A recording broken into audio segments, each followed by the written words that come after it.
Hello guys. आज की इस वीडियो में हम देखेंगे कि क्वांटम नंबर्स जो होते हैं हमारे वो हाँ, क्या क्या रिप्रेजेंट करते हैं। ठीक है ना, टाइप्स क्या होते हैं क्वांटम नंबर्स के और वो क्या क्या रिप्रेजेंट करते हैं। ऐसे अगर हम बात करें, पहले यहाँ पर क्या है, प्रिंसिपल क्वांटम नंबर। ठीक है, और ये निकलते कहाँ से क्वांटम नंबर्स? ये आपकी श्रोडिंगर की वेव इक्वेशन होती है। ठीक है ना, एच साई इक्वल टू ई साई, उससे आपके ये हैमिल्टोनियन फैक्टर होता है और ये आपका एनर्जी होता है यहाँ पर। ठीक है ना, इससे आपको क्या मिलता है? इससे आपको मिलता है क्या?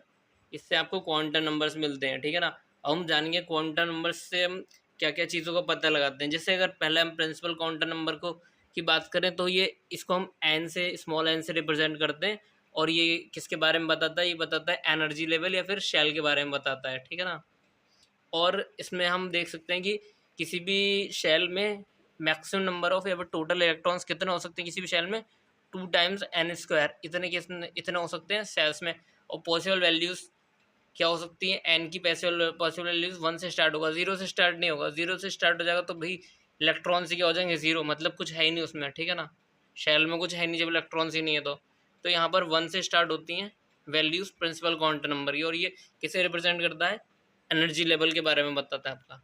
ठीक है, सेकेंड नंबर पे क्या है हमारा? Azimuthal quantum number. इसको हम एल से रिप्रेजेंट करते हैं। ये क्या बताता है? शेप ऑफ ऑर्बिटल्स, मतलब कि ऑर्बिटल्स की शेप बताता है कि कैसी होगी।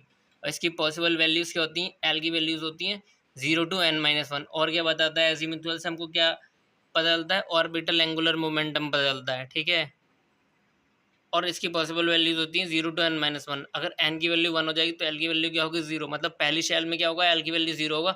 l की वैल्यू 0 के लिए कौन सा शेप होता है? s होता है, s ऑर्बिटल होता है। ठीक है ना, और शेप क्या होगी उसकी? स्फेरिकल शेप होती है। ठीक है, और l इक्वल टू 1 के लिए क्या होता है आपका? p होता है। l इक्वल टू 2 के लिए क्या होता है? d ऑर्बिटल होता है। l इक्वल टू 3 के लिए f ऑर्बिटल होता है। ठीक है, पी की शेप कैसी होती है? डम्बल शेप होती है। डी की शेप होती है डबल डम्बल शेप। ठीक है ना, और एफ की कॉम्प्लेक्स होती है। ठीक है, मैग्नेटिक क्वांटम नंबर, इसको हम एम एल से रिप्रेजेंट करते हैं। और ये क्या बताता है? Orientation of orbitals in space, मतलब ऑर्बिटल की ओरिएंटेशन कैसी है। ठीक है ना, जैसे मैंने शेप की बात करी ना, जैसे मैंने बात करी एल की वैल्यू कहाँ तक होती है? -L to +L। ठीक है ना, टोटल नंबर ऑफ ऑर्बिटल्स कितनी होंगी? एम एल से पता लगा। एम एल की टोटल वैल्यू कितनी होती है? 2l+1। ठीक है ना, मतलब नंबर ऑफ ऑर्बिटल्स कितनी होंगी? जैसे हम लिखते हैं ना, पी की 3 ऑर्बिटल्स होती हैं, P X, P Y, P Z. तो वो क्या होती है? वो ओरिएंटेशन ही बताता है। वो किससे बदलती है? हमको मैग्नेटिक क्वांटम नंबर से बदलती है। ठीक है,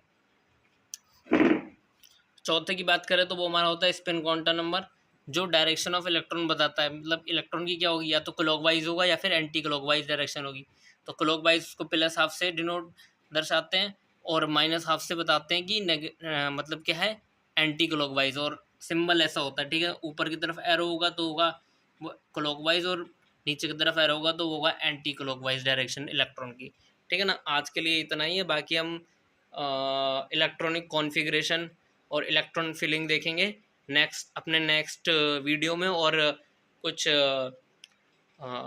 इलेक्ट्रॉन्स की फिलिंग के लॉज भी देखेंगे। जैसे आप वो प्रिंसिपल होता है, n+l रूल होता है। ठीक है, Pauli's exclusion law, exclusion principle देखेंगे, और देखेंगे हुंड्स मैक्सिमम मल्टीप्लिसिटी रूल देखेंगे, हाइजेनबर्ग अनसर्टेनिटी रूल देखेंगे। ठीक है, थैंक यू गाइस।